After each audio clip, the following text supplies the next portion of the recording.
Atlanta Plugged In starts now.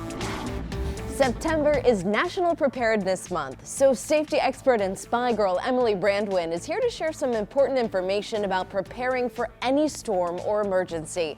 Thanks for joining us, Emily. What's the number one thing we should consider when it comes to the household?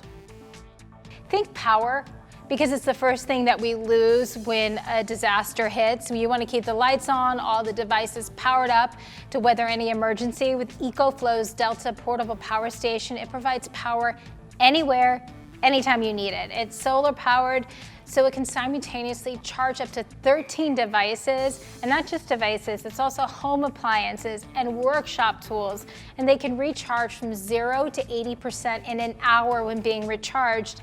And when disaster hits, time is really precious and it's of the essence, so this is really peace of mind as well. I think one of the things to think about are, what are those things that are really irreplaceable?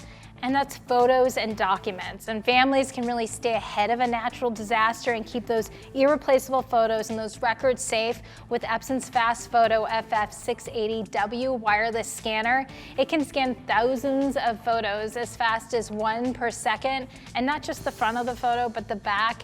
I don't know if you have photos like I do, but mine have little comments from my grandma, my mom on the back, and seeing that handwriting is as much of the memory as the photo itself.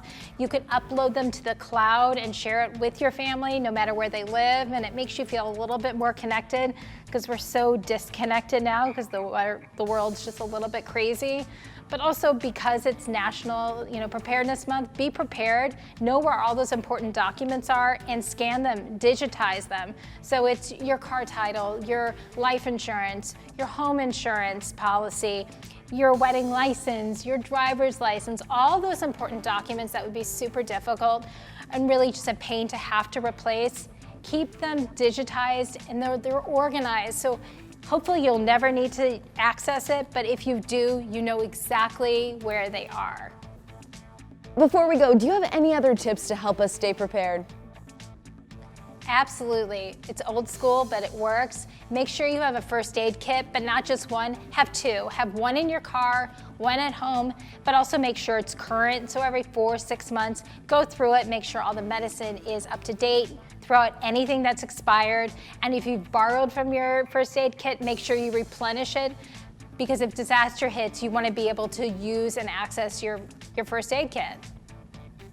All right, all great information, Emily. Thanks so much. For more information, be sure to visit tipsontv.com.